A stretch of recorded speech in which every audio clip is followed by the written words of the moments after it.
O vídeo de hoje é rápido, eu vou falar com você da preposition on, numa série de vídeos que eu trago aqui no canal para falar de prepositions. Então vem comigo que a gente vai falar de como usar essa preposição on com alguns verbos em inglês.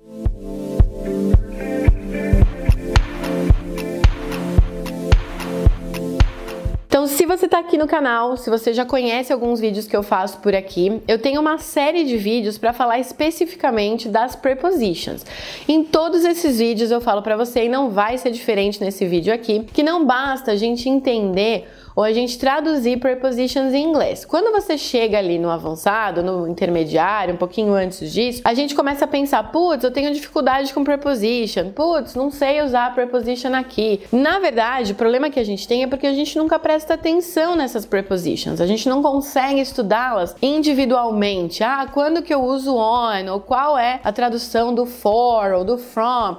Então, o que eu faço nesses vídeos aqui no canal, vou deixar outros exemplos linkados aqui na descrição, é trazer alguns pares, alguns parzinhos, algumas combinações de adjetivos ou de verbos usando algumas das prepositions. Já falei do in, já falei do to, do for, do from, e hoje é o dia da gente falar do on. Então o on vai ter vários usos, você pode usar ele com dias da semana, com datas específicas, porém hoje a gente não vai falar disso. Eu vou falar para você de 5 verbos relativamente comuns, até um pouquinho mais avançados, talvez você ainda não use esses verbos, mas já vale a pena você começar a fazer uma listinha com essas collocations, com essas combinaçõezinhas de verbos que pedem pela preposition on. O primeiro dessa lista é o verbo rely.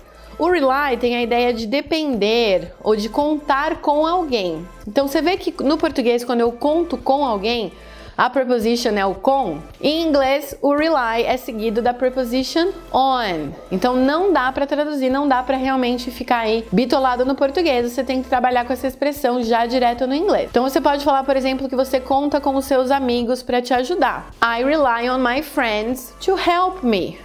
I rely on my friends. Tá vendo que bacana essa prepositionzinha aí no meio? Pode colocar na sua lista aí de collocations. A segunda combinaçãozinha usando on vem com o verbo insist. Insist on, que é o verbo insistir. Então eu insisto em estudar bastante antes da prova. Eu faço questão, é uma coisa que eu realmente insisto.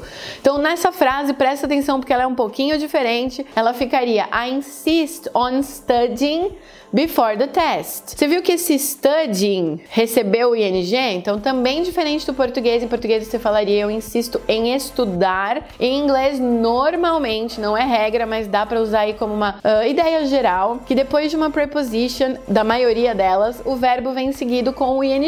Então insist on studying. Pode colocar aí na lista também. O número 3 já é uma coisa tradicional aqui no canal. Eu tenho um vídeo específico sobre essa combinação, mas eu não poderia deixar de incluir nessa lista o verbo depend. Depend on.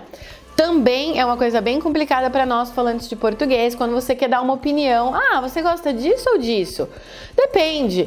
Depende do dia, depende da pessoa. No português, a gente colocaria essa preposition de. Em inglês, a gente usa o on, que também não tem nada a ver na tradução da preposição em si. Então, se você for falar assim, dependendo do clima, eu gosto de usar vestido. Nossa, excelente exemplo. Depending on the weather, I love to wear a dress. Sei lá. Então, dependendo do tempo, fica depending on the weather. Você vê que não tem nada a ver com a preposição de, né? No português, que seria aí uma outra se você fosse traduzir ao pé da letra. Então, esquece isso. A número 4 é um verbo super simples que parece muito com o português, é o verbo plan. Então imagina que você fala assim, eu planejo estudar todo dia à noite. Vamos usar de novo o estudar, porque afinal é o que estamos fazendo aqui, não é mesmo? Você pode usar o plan on nessa frase com I always plan on studying every day in the evening. I always plan on studying. Tá vendo que novamente o verbo vem seguido de ing por ele estar aí precedido da preposição on. Então, I plan on studying. Mais uma para a lista.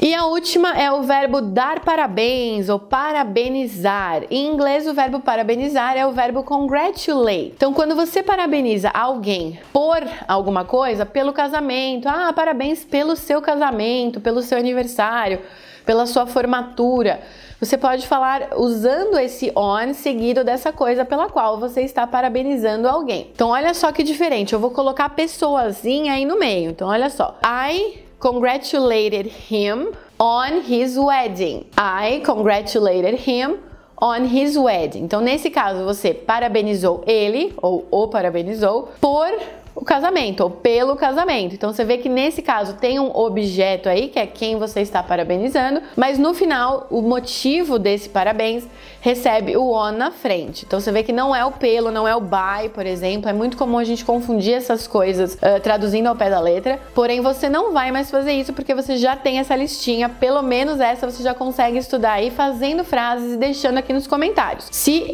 você quiser, trabalha bastante com esses exemplos, pode usar no passado, presente e futuro, que eu te ajudo corrigindo aqui nos comments. Vou trazer mais vídeos com prepositions, com outras combinações, então já se inscreve, ativa o sininho para você receber aí a notificação sabendo do que você tem que estudar e deixa o like se você curtiu. Espero que tenha sido útil and bye! Expression of the day. A expression of the day de hoje. A expression of the day de hoje usa a palavrinha doll. Quando você quer se embonecar, quando você quer se produzir, quando você quer se preparar para uma festa ou para uma ocasião especial, o verbo que a gente usa é doll up. Doll up. Literalmente um phrasal verb que tem o mesmo sentido de se embonecar. Talvez a gente não use isso em português tanto, se você tem menos do que 60 anos, mas em inglês ele é até bem usado. Você pode falar I have dolled up for the party. Eu me embonequei, eu me produzi para a festa. Também tem essa coisa muito parecida com o boneca, né, que vem do doll, seguido da preposition up. É uma expressão idiomática bem interessante aí que você pode colocar na sua lista de expressions of the day. And bye!